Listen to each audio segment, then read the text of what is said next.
கர்த்தருக்குள் ஜெபம். சங்கீதம் 46. அலாமோத்தில் வாசிக்க கோராகின் புத்திரரிலுள்ள ராகத் தலைவனுக்கு ஒப்புவிக்கப்பட்ட பாட்டு.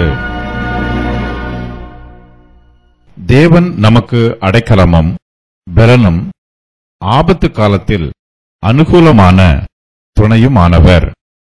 ஆகையால் பூமி நிலை மாறினாலும் மலைகள் நடுச்சமுத்திரத்தில் சாய்ந்து போனாலும் அதன் ஜலங்கள் கொந்தளித்து பொங்கி அதன் பெருக்கினால் பர்வதங்கள் அதிர்ந்தாலும் நாம் பயப்படோம்.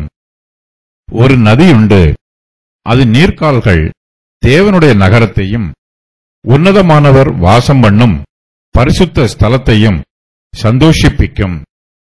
தேவன் அதன் நடுவில் இருக்கிறார், அது அசையாது. அதிகாலையிலே தேவன் அதற்கு சகாயம் பண்ணுவார். தேவன் நமக்கு அடைக்கலமும் பெலனுமானவர். தேவன் நமக்கு அடைக்கலமும் பெலனும் ஆபத்து காலத்தில் அனுகூலமான துணையுமானவர். சங்கீதக்காரர் தன்னுடைய சொந்த சாட்சியை எடுத்துக்காட்டாக சொல்லி நமக்கு உபதேசம் பண்ணுகிறார். நாம் கர்த்தருக்குள் வெற்றி சிறக்க வேண்டும். கர்த்தருடைய பிரசன்னம் நம்மோடு கூட இருக்கிறது. கர்த்தர் நமக்காக யுத்தம் பண்ணுகிறார். அவர் நமக்காக பெரிய காரியங்களை செய்கிறார். அவற்றை நாம் அனுபவிக்கும் போது நாம் கர்த்தருக்குள் களிகூற வேண்டும். சங்கீதக்காரர் தேவனை பற்றி சொல்லும் போது தேவன் நமக்கு அடைக்கலமும் பெலனுமானவர் என்று சொல்லுகிறார். நமக்கு ஆபத்து வரலாம், நாம் நெருக்கப்பட்டிருக்கலாம், நமக்கு வேதனைகளும் உபத்திரவங்களும் வரலாம். இப்படிப்பட்ட ஆபத்து காலங்களில் தேவனே நமக்கு அனுகூலமான துணையாய் இருக்கிறார். நாம் கர்த்தரிடத்தில் மாத்திரமே உதவியை எதிர்பார்க்க முடியும். அவரிடத்தில் மாத்திரமே நாம் உதவியை பெற்றுக்கொள்ள முடியும். ஏசாயா தீர்க்கதரிசி இயேசு கிறிஸ்துவை பற்றி தீர்க்க தரிசனமாக இவ்வாறு சொல்லுகிறார். இதோ, அஸ்திபாரமாகிய ஒரு கல்லை நான் சீயோனிலே வைக்கிறேன். அது பரீட்சிக்கப்பட்டதும் விலையேறப்பட்டதும் திட அஸ்திபாரம் உள்ளதுமான மூளைக்கல்லாய் இருக்கும். ஏசாயா 28:16. நம்முடைய கர்த்தர் பரீட்சிக்கப்பட்டவர், அவர் சோதிக்கப்பட்டு நிரூபிக்கப்பட்டவர். கர்த்தர் நமக்கு அடைக்கலமும் பெலனுமாய் இருக்கிறவர் என்பதும் ஆபத்து காலத்தில் அவர் நமக்கு அனுகூலமான துணையுமானவர் என்பதும் கர்த்தருடைய பிள்ளைகளால் சோதித்து பார்த்து நிரூபிக்கப்பட்டிருக்கிறது. கர்த்தர் நல்லவர் என்பதை நாமும் ருசி பார்க்கலாம். அவர் நல்லவர் என்பதை சோதித்து பார்க்கலாம். தேவனுடைய குணாதிசயங்கள்: அடைக்கலமானவர், பெலனானவர், ஆபத்து காலத்தில் அனுகூலமான துணையுமானவர். சனகரிப் எருசலேமை முற்றுகையிட்டிருந்த போது இந்த சங்கீதம் எழுதப்பட்டிருக்கலாம். தேவன் அடைக்கலமானவர். இது ஜெய சங்கீதம் அல்ல. நாம் பயப்படோம். ஆகையால் பூமி நிலை மாறினாலும் மலைகள் நடு சமுத்திரத்தில் சாய்ந்து போனாலும் அதன் ஜலங்கள் கொந்தளித்து பொங்கி அதன் பெருக்கினால் பர்வதங்கள் அதிர்ந்தாலும் நாம் பயப்படோம். கர்த்தர் நமக்கு அடைக்கலமும் பெலனும் துணையுமானவர். இது மாத்திரமல்ல, அவர் நமக்கு எல்லா விதத்திலும் போதுமானவர். ஆகையினால் நாம் சத்துருக்களுக்கு, பிரச்சனைகளுக்கு பயப்படக்கூடாது. பயப்படாமல் இருப்பது நம்முடைய கடமை. இது நம்முடைய சிலாக்கியம்.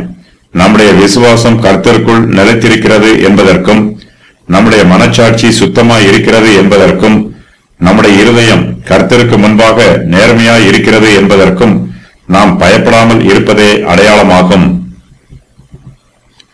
நாம் கர்த்தர் மீது ஜீவனுள்ள விசுவாசம் வைத்திருக்க வேண்டும். அவருடைய வாக்கு தத்தங்களையும் பராமரிப்பையும் நாம் விசுவாசிக்க வேண்டும். அப்போதுதான் நமக்குள் பயம் இருக்காது. இயற்கையில் பலவிதமான மாற்றங்கள் உண்டானாலும் நாம் கர்த்தரையே நம்பி எப்போதும் எதற்கும் பயப்படாதிருப்போம். சங்கீதக்காரர் இயற்கையில் நடைபெறுகிற ஒரு சில அதிர்ச்சியான சம்பவங்களை இங்கு சொல்லுகிறார். பூமி நிலை மாறலாம், மலைகள் நடு சமுத்திரத்தில் சாய்ந்து போகலாம், அதன் ஜலங்கள் கொந்தளித்து பொங்கலாம், ஜலங்களின் பெருக்கினால் பர்வதங்கள் அதிரலாம். இவற்றையெல்லாம் பார்க்கும்போது, கேட்கும்போது நமக்குள் பொதுவாக கலக்கமும் பயமும் வரும். ஆனாலும் தேவன் நமக்கு அடைக்கலமும் பெலனும் அனுகூலமான துணையுமாக இருப்பதினால் நாம் இவற்றிற்கு பயப்பட வேண்டிய அவசியம் எதுவுமில்லை. இந்த பிரபஞ்சத்தில் உள்ள தேசங்களுக்குள் குழப்பங்கள் இருக்கலாம், பகைகள் இருக்கலாம். அவை ஒன்றுக்கொன்று யுத்தம் பண்ண தங்களை ஆயத்தம் பண்ணலாம். இவையெல்லாம் சேர்ந்து கர்த்தருடைய சபைக்கு விரோதமாகவும் கர்த்தருடைய ஜனத்திற்கு விரோதமாகவும் எழும்பி வரலாம். நம்மை சுற்றிலும் இருக்கிற சூழ்நிலைகள் எவ்வளவு ஆபத்து நிறைந்ததாக இருந்தாலும் நம்முடைய கர்த்தரே நமக்கு அடைக்கலமாகவும் பலனாகவும் இருக்கிறார். அவரே நமக்கு அனுகூலமான துணையாகவும் இருக்கிறார். ஆகையினால் நம்முடைய சத்துருக்களை பார்த்தும் அவர்கள் சிங்கம் போல கர்ச்சிப்பதை கேட்டும் நாம் பயந்து போய்விடக் கூடாது. நாம் பயப்பட வேண்டாத காரியங்கள். பூமி நிலை மாறினாலும் நாம் பயப்பட வேண்டியதில்லை. மலைகள் நடு சமுத்திரத்தில் சாய்ந்து போனாலும் பயப்பட வேண்டியதில்லை. ஜலங்கள் கொந்தளித்து பொங்கினாலும் பயப்பட வேண்டியதில்லை. பர்வதங்கள் அதிர்ந்தாலும் நாம் பயப்பட வேண்டியதில்லை. பரிசுத்த ஸ்தலம், ஒரு நதி உண்டு. அது நீர்க்கால்கள் தேவனுடைய நகரத்தையும் உன்னதமானவர் வாசம் பண்ணும் பரிசுத்த ஸ்தலத்தையும் சந்தோஷிப்பிக்கும். தேவன் அது நடுவில் இருக்கிறார். அது அசையாது. அதிகாலையிலே தேவன் அதற்கு சகாயம் பண்ணுவார். துன்பங்களும் ஆபத்துக்களும் நெருக்கங்களும் பாடுகளும் உபத்திரவங்களும் நமக்கு மாத்திரம் வருகிறது என்று நாம் நினைக்க கூடாது. விசுவாசிகள் எல்லோருக்குமே இந்த உலகத்தில் உபத்திரவம் உண்டு. தேவனுடைய நகரத்திற்கும் அவருடைய பரிசுத்த ஸ்தலத்திற்கும் விரோதமாய் சத்ரு கிரியை செய்கிறான். தேவனுடைய நகரத்தில் உன்னதமானவருடைய ஆசரிப்பு கூடாரம் இருக்கிறது. உன்னதமானவர் அந்த பரிசுத்த ஸ்தலத்தில் வாசம் பண்ணுகிறார். நம்முடைய இருதயம் கர்த்தருடைய பிரசன்னத்திற்கு முன்பாக வரும்போது பயபக்தியோடு நடுங்க வேண்டும். சத்ருவை பார்த்து நடுங்கக்கூடாது. கர்த்தர் தம்முடைய சபைக்கு ஆறுதலையும் பாதுகாப்பையும் வாக்கு பண்ணுகிறார். நம்முடைய இருதயம் கர்த்தருடைய நகரத்தின் மீதும் அவருடைய பரிசுத்த ஸ்தலத்தின் மீதும் சார்ந்திருக்க வேண்டும். நாம் ஆபத்துக்களை நோக்கி பார்க்காமல், நம்மை அச்சுறுத்துகிற தீய சக்திகளை நோக்கி பார்க்காமல், நம்முடைய கண்களை ஏறெடுத்து கர்த்தருடைய பரிசுத்த பர்வதத்தையும் அதில் வாசம் பண்ணுகிற உன்னதமானவரையுமே நோக்கி பார்க்க வேண்டும். நதியின் நீர்க்கால்கள் தேவனுடைய நகரத்தையும் உன்னதமானவர் வாசம் பண்ணும் பரிசுத்த ஸ்தலத்தையும் சந்தோஷிப்பிக்கும். சமுத்திரத்தின் ஜலங்கள் கொந்தளித்து பொங்கும் போது கர்த்தருடைய நதி தம்முடைய சபையை சந்தோஷமாக வைத்திருக்கும். தேவனுடைய கிருபையின் உடன்படிக்கையே கர்த்தருடைய நதி. கர்த்தருடைய வாக்கு தத்தங்களே அவருடைய நதியின் நீர்க்கால்கள். கிருபையின் ஆவியானவரே நதியாகவும் அதன் நீர்க்கால்களாகவும் இருக்கிறார். இயேசு கிறிஸ்து ஜீவ தண்ணீர் உள்ள நதிகளை பற்றி இவ்வாறு உபதேசம் பண்ணியிருக்கிறார். பண்டிகையின் கடைசி நாளாகிய பிரதான நாளிலே இயேசு நின்று சத்தமிட்டு, ஒருவன் தாகமாய் இருந்தால் என்னிடத்தில் வந்து பானம் பண்ண கடவன். வேத வாக்கியம் சொல்லுகிறபடி என்னிடத்தில் விசுவாசமாய் இருக்கிறவன் எவனோ அவன் உள்ளத்தில் இருந்து ஜீவ தண்ணீர் உள்ள நதிகள் ஓடும் என்றார். தம்மை விசுவாசிக்கிறவர்கள் அடையப் போகிற ஆவியை குறித்து இப்படி சொன்னார். யோவான் 7:37 முதல் 39 வரை. நமக்குள் பரிசுத்த ஆவியானவர் வந்து வாசம் பண்ணும் போது நாம் மெய்யான சந்தோஷத்தை அனுபவிப்போம். கர்த்தருடைய நதியின் நீர்க்கால்கள் அவருடைய பரிசுத்தவான்களை சந்தோஷிப்பிக்கும். கர்த்தருடைய நதியின் நீர்க்கால்கள் புறப்பட்டு வரும்போது அது தேவனுடைய நகரத்தை சந்தோஷிப்பிக்கும். பூமி நிலை மாறலாம், பர்வதங்கள் அதிரலாம்.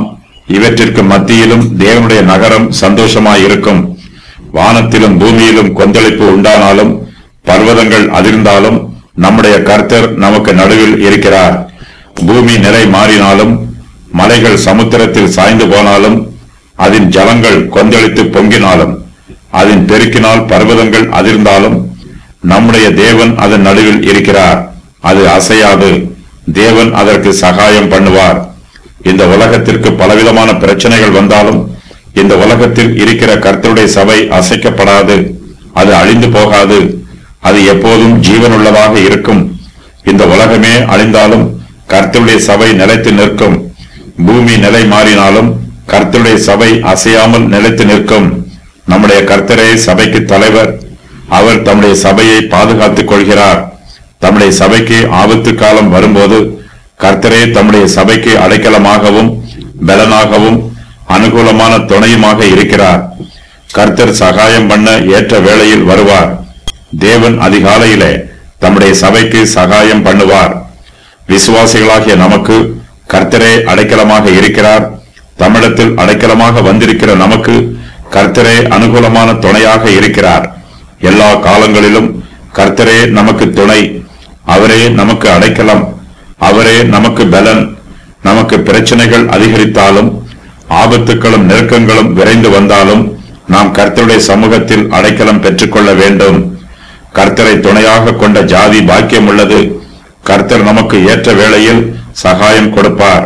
அவர் உதவி செய்வார். சந்தோஷிப்பிக்கும் நதி.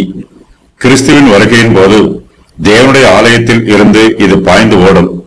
தேவாலயத்தில் இருந்து தெற்கு முகமாக எருசலேம் வழியாக ஓடி இரண்டாக பிரியும். ஒரு ஆறு மத்தியதரை கடலுக்கும் மற்றொன்று சவக்கடலுக்கும் பாயும். இதனால் சவக்கடல் குணமாகும்.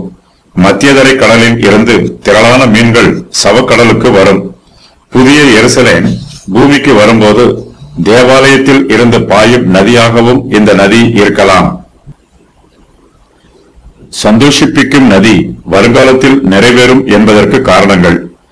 சங்கீதம் 46:4 கூறப்பட்டுள்ள நதி தற்பொழுது எருசலேமில் இல்லை, மேசியா வரும்போது இருக்கும். இதை நிறைவேற்ற தேவன் இஸ்ரவேல் மத்தியில் இல்லை.